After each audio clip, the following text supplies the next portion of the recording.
Hello guys, welcome back to my channel, and today is Thursday and it's April 15, 2021.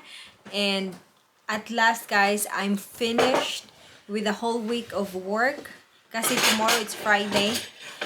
Magkakain kami guys, pero wait lang. So, tomorrow off ako. It's like 3 days actually, Friday, Saturday, Sunday. Tapos Monday na ako mag-work. And it's been a long week. And I'm so happy na at last magdi-day off na ako. And so, yeah, so I just got home and now we're about to eat. I'm gonna show you. It's like chicken, like Jollibee chicken.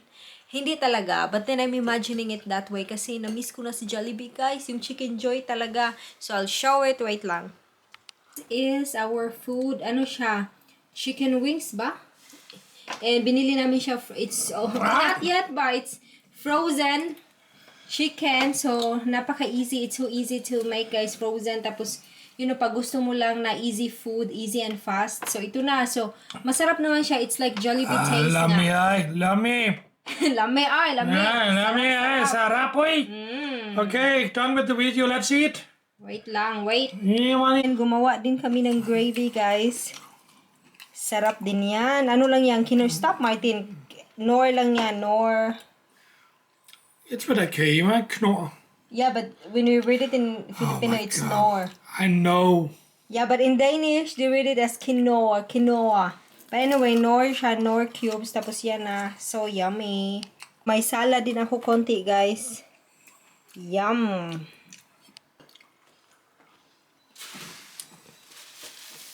You also got product view. If you do like this, look at this and zoom into that. Right? Automatic. Okay. Ubos na, guys. This is the after effect of the eating. It went so fast. Yan na. Buto-buto na lang.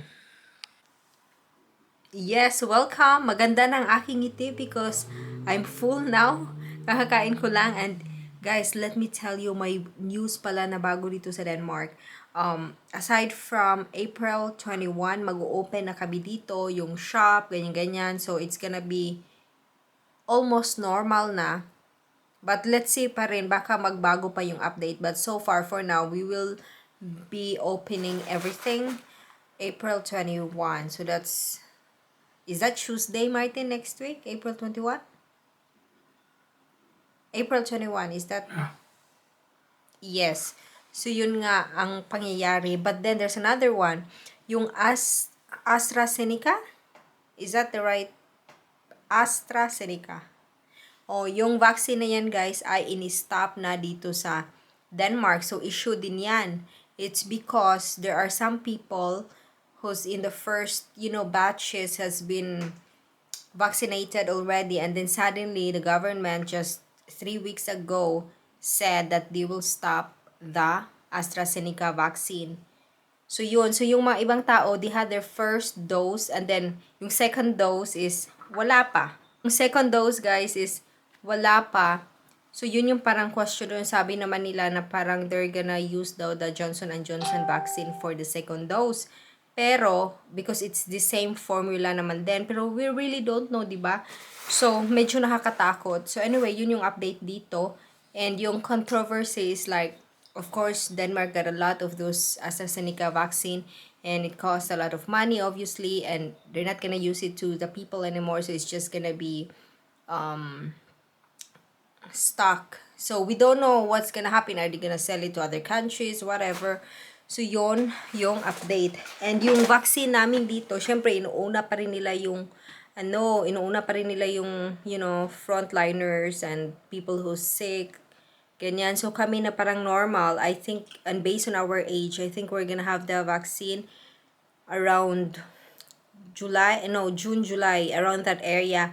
And, kailangan talaga guys na kailangan talaga na magpa-vaccine. It's because they're also gonna be making a vaccine passport. So if that's the talk, but it's not final. But as what I've heard is like you'll not be allowed to travel if you don't have that vaccine passport to show. And then like you're not gonna be able to, let's say, visit visit businesses. Kung wala ka nun, parang hanapan ka talaga. So, it's like an ID now, a passport, whatever. So, yun yung pangyayari dito. But so far, sa buhay ko, I'm fine. I'm happy. I'm happy. I'm fine. I'm happy. And, yeah, parang normal lang din kasi nag-work na ako every day. And, yeah, busy. And pag day off ko naman dun sa shop na pinagtatrabahuan ko, I do some construction work. Alam nyo na, yung binibuild ni Martin doon na na tiny house. So, syempre, kailangan kong tumulong din. So, yun. But I'm just so happy today kasi 3 days na day off ako. Starting tomorrow. So, mag-work ako Monday na. So, I'm just happy. Pero alam nyo naman, trabaho sa bahay. Pag trabaho sa bahay, busy siya. May ka-chat sa Martin yung mga friends niya. But anyway, pag trabaho sa bahay, alam nyo naman, never ending yon. So, after kong kumain nito, I'm gonna wash clothes. No, me and him is gonna wash clothes.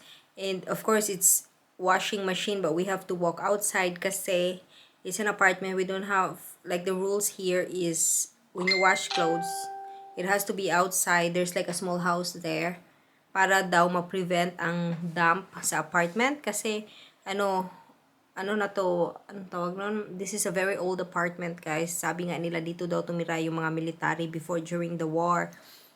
So, yon. So, yeah. Yun lang. So, yan guys. Yun yung labas ng aming apartment at yung bahay na yan. Kita ba there? Diyan kami maglalaba.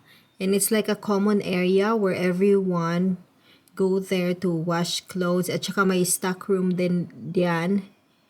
And those things there, mga yan, mga kahoy na ginagamit namin for making fire. No, para mag-warm yung house namin. So yan, ganda sa labas, nice day, but maginaw, kaya nakakatamad lumabas. Martin, do you got a joke for me? Since recently you're into jokes. Oh, look, if Your life is a joke! my God, no. No, any joke? Okay, I can tell a joke. Okay. This is little Peter going to school. He got a best friend who's a girl. Let's call her Carolina. Carolina. Carolina. Let's call her Carolina. So this little Peter, he's going to school, and Caroline, she just got a period. And she was like afraid and scared because, blood coming out of her. So she's finding her friend. She said, "Oh, Peter, I'm bleeding between my legs." But Peter doesn't want to believe her. He said, "No, shut up, don't be like that. Come here." And they go to the CR if it's in the toilet, And she pull up her dress, and she's right. She's bleeding. Oh shit! She's bleeding between the legs, and Peter said, "Oh my God, you're right. You're bleeding between the legs. My God, I know you're right, but I also know what the fucking problem is. What? Somebody ripped off your fucking balls." Abnormal. So am I supposed to laugh? No, but you did. No, like a big laugh? You can do what you want. It's so funny! Ho-ho. This joke is copyrighted. It's not allowed to go on Simply CM's channel. Shut up. Okay, that's it. That's your joke for the day. That's the joke for this day. Okay, then ask them to subscribe to me. If you are a joke, then you subscribe because it's a waste of time. The content It's beautiful. right now it is, but under normal circumstances it's not. Okay, bye now. Yeah, stop wasting your time. Do something with your life. Bye yours. Like, subscribe. So, yun guys, narinig nyo naman yung joke. Ano daw, parang every time mag-film daw ako, may joke of the day daw siya. Joke of the day or joke for the day? What are you talking about? You know how you say that? I don't say it. You're saying it. I- It's wrong. What you say How is do you wrong. say it? Then how to say it then? How to say what? Joke of the day. Right? Do you have a joke of the day? I don't know, but you're a joke. You're the big joke. So you got a joke for the day. Of the day. I don't know.